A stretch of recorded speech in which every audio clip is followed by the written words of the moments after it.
ایک تو یہ چیز ہے. دوسری بات جو اہم ترین ہے, اللہ نے ایک راستہ دیا. ایک مرد ہے, ایک عورت ہے, دونوں کو ایک دوسرے پہ شک ہے. تو اللہ تبارک تعالیٰ نے لیان کا ایک ہے کہ دونوں ایک دوسرے کو قسم دیں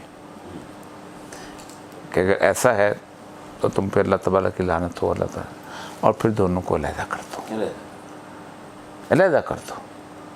یہ نہیں ہے کہ مارو یا یہ نہیں, علیحدہ کر دو. باقاعدہ دونوں کو قسمیں دو.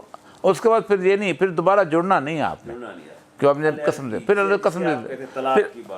اس میں بات سب سے بڑی بات پتہ ہے کیا ہے؟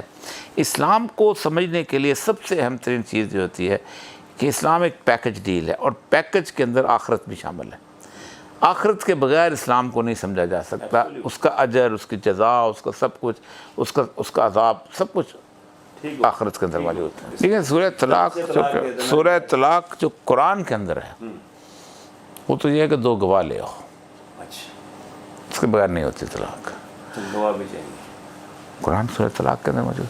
اس کی وجہ یہ ہے کہ ہمارے ہاں وجہ یہ تھا کہ رسول اکرم صلی اللہ علیہ وسلم کے زمانے میں ایک صاحب تشریف لائے, تو انہوں نے کہا کہ میں نے اپنی بیوی کو 3 طلاقیں دے دیں. تو آپ نے فرمایا کہ میں زندہ ہوں اور شریعت کا مذاق اڑایا جا رہا ہے.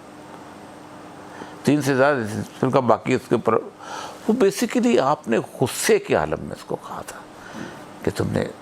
اب ہوا یہ کہ جس وقت مسلمانوں کے پاس پیسہ بہت زیادہ آیا, اور اس کے بعد جیسے کہ ایرانی خواتین اور یہ وہ, تو پھر 4 سے زیادہ یہ تو پھر وہ طلاق کا ایک فیشن بن گیا, جس کے اوپر کچھ فقہا نے, جن میں امام ابو حنیفہ کے لوگ بھی شامل تھے, ایک کہا کہ ایک ہی محفل میں اگر 3 طلاقیں ہوتی ہیں تو کر دو, یہ اس کو.